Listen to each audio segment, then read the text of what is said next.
За тэгээд 5 жилийн үндсэн чиглэл хэлцэж байгаа энэ хилцүүлэг бол маш чухал хилцүүлэг үү. За тэгээд сонгуулийн 4 жилдээ давхцахгүй байх нь ч гэсэн энэ зөв баха ураг. Монгол төрийн залгамж халаа бол энүүгээр сонгуулийн жилээр солигддог байж болохгүй. Юм учраас залгамж чанартай байх үднээс ингэж явах хэрэгтэй баха. За энэ дээр энэ усны асуудлаа илүү шийдэхгүй бол нэг хэсэг нь усгүй сангаад тэгээд эндээсээ одоо хамаг нөгөө төсвийн орлогоо бүрдүүлээд тэгээд Монголд яриа тэр төсвийн орлогоороо амжууж тэнгуүтээ усны асуудлыг зөвхөн говийн асуудлууд, говийн бүсийн нэг 7 гишүүдийн ярьдаг асуудал мэтээр ингэж ойлгож байгаа зарим хүмүүс байх шиг байна. Тэгэхээр одоо тэр уул уурхайг нээснээрээ тэр говийн ард түмэн хохирох ёсгүй. Амьдралын үнэн гэж байдаг. Тэгэхээр тэр одоо Монгол улсын маань одоо орлогыг төсвийн орлогыг бүрдүүлж байгаа тэр нутаг усны ард түмэн уугуул иргэдийг малчид ард түмэнг хайрлж энэ усны төслөө одоо эрен биеийн одоо маш дээш нь явуулах хэрэгтэй байна. Тэгээ энэ тээзүүн одоо ямар их үнэтэй байдгийг одоо жишээ нь Хэрлэн тоонтын тээзүү 10 тэрбум гэж байгаа. Орхон ангийн тэр нэг дид төсөл 13 тэрбум гэж байгаа.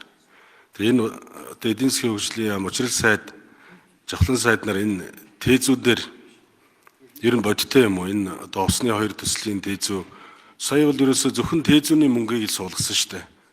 Бүгдийг суулгаж чадаагүй.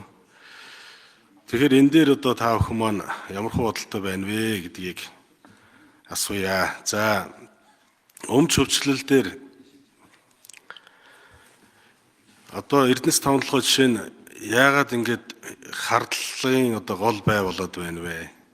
Яахаараа одоо энэ компани нэр хүнд одоо ийм одоо хамгийн доод түвшинд байна вэ? Тэгэхээр энэ Эрдэнэс тавталгайг л яаралтай зохих хэмжээнд нь хөгжлөх хэрэгтэй. Энэ хөгжлийг яаралтай зохион байгуулах хэрэгтэй. Билээхийн одоо жишээ байгаа шүү дээ. 34% нь төрдөө авч үлдээд 33% нь Монголын хөрөнгийн биржээр арилжаалаад 33% нь Монголынхаа нийт ард түмэнд хувьцааг нь өгөх хэрэгтэй. Одоо хэдэн хувийг өгчөөд байгаа вэ? Тэн дээрээ нэмээд 33 хүртэлх хувийг нийт ард түмэнд өгөх хэрэгтэй. Ингэх юм бол одоо өөрийнхөө өмчөөс сулгаа хийдэг тийм хүн гэж байхгүй шүү дээ. Жишээ нь одоо тэр 33%-ийг Монголын нэртэй компаниуд авчих юм бол энэ компанийг маш сайн хянаад ямар ч одоо алдаа гаргахгүй авч явуулах ийм бүрэн боломжтой ийм Монголынхаа аж ахуйн нэгжүүдийг дэмжих хэрэгтэй. Монголын аж ахуйн нэгжүүд сайн ажиллаж иж Монголын эдийн засаг сайжирна. Өөр ямар ч гаргалгаа байхгүй. 33% нь Монголын хөрөнгийн биржээр ингээд арилжаалах юм бол Монголын хөрөнгийн бирж бол үнэхээр өөдөө дэшээ гарнаа. Тэгээ энэ өмч хөвчлөлтөөр Эрдэнэс тавталгай ялангуяа өмч хөвчлөлтөөр одоо энд байгаа хүмүүс бас өөрийн зүгээс бас хариулт хэлээрээ. За байгаль орчны яам бол энэ усан дээр бол үнэхээр анхаарч чадахгүй байгаа. Тэгээ нэрэндээ ч болохгүй байгаа юм уу? Тэгээ говийн гишүүд бас усны энэ төслийн асуудлаар бол бид хэдүүдэд уулзсан. Тэгэхээр усны төслүүдээ явуулах хэрэгтэй. Тэгжиж жилийн уул уурхай салбарын төслүүд бол урагшлан шүү дээ. Тийм учраас энэ бол зөвхөн нэг говийн эдийн гишүүний эсвэл говийн бүс нутгийн асуудал огт биш.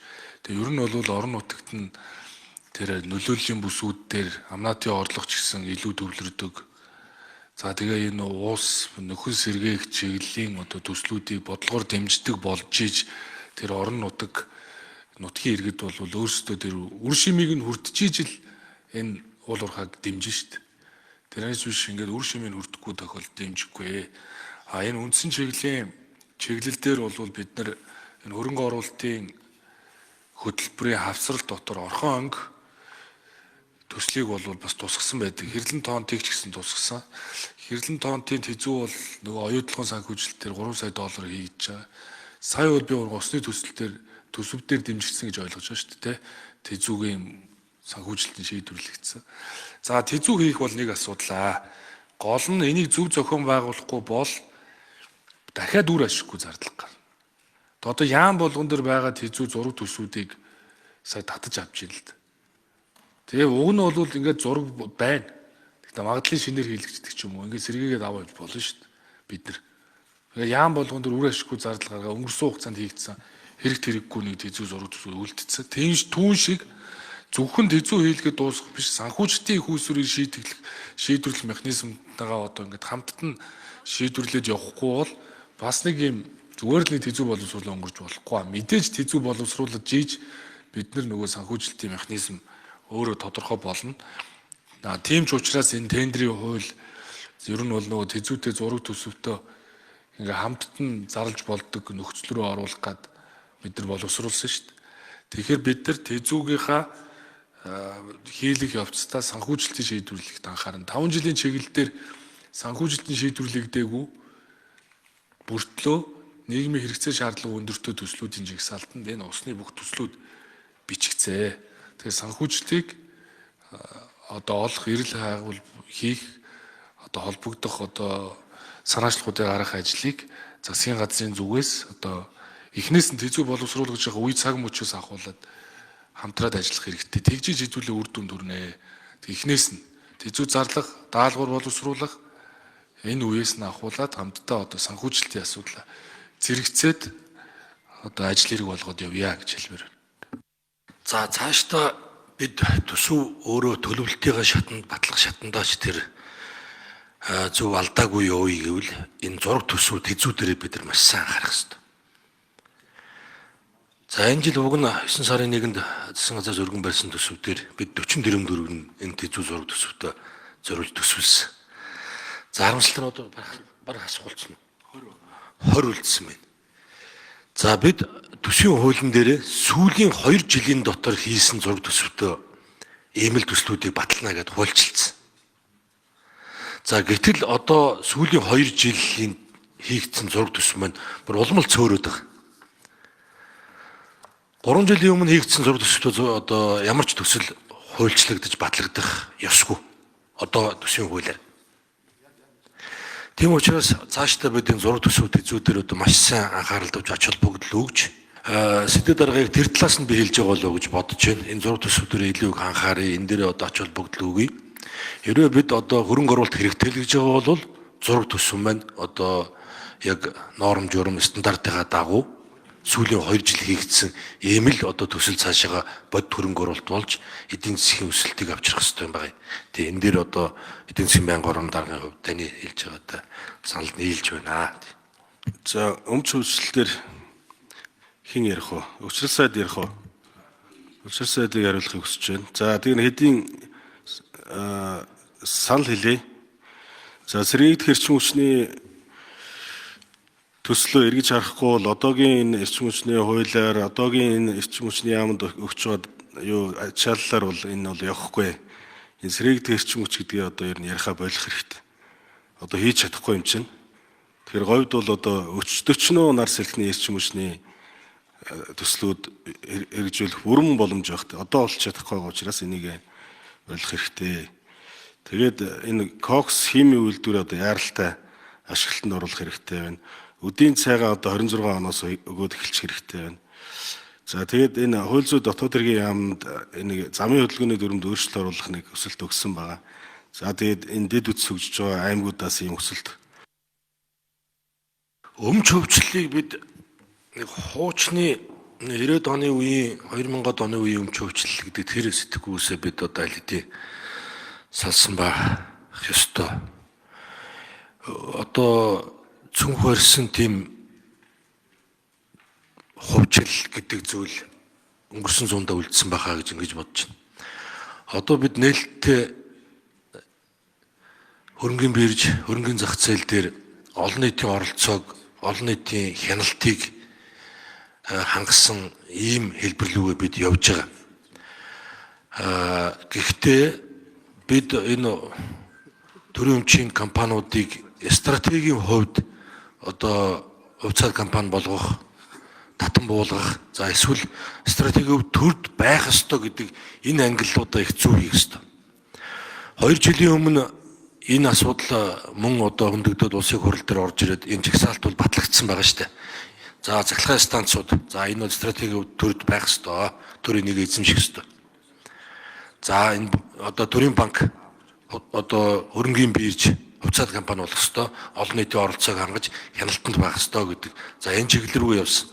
За татан буулгах ёстой компаниудынхаа жагсаалтыг ч мөн гаргасан.